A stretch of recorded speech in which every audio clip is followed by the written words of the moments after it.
in favor?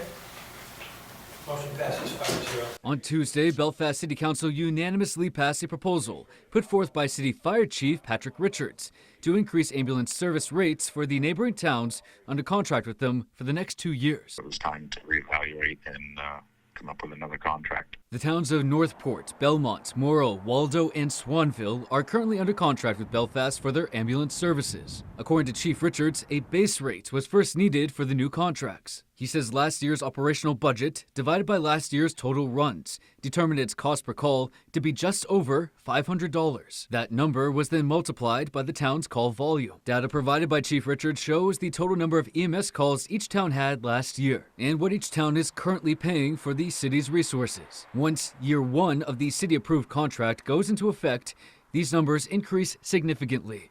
Even more so, by year two, the rate increase coincides with Belfast's rise in emergency calls. In the last decade, Chief Richards says emergency calls increased by 38%.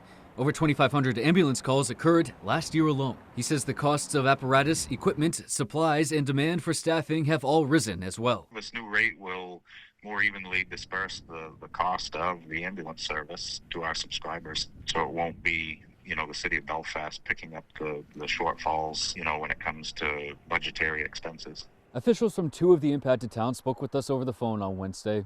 Waldo Select Board member Tom Wagner says while he understands the rate increases, quote, wages and incomes for the town are not keeping pace, end quote.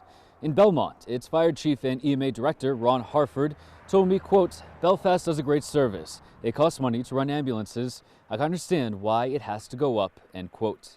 Chief Richards says the new rates will take effect on July 1st.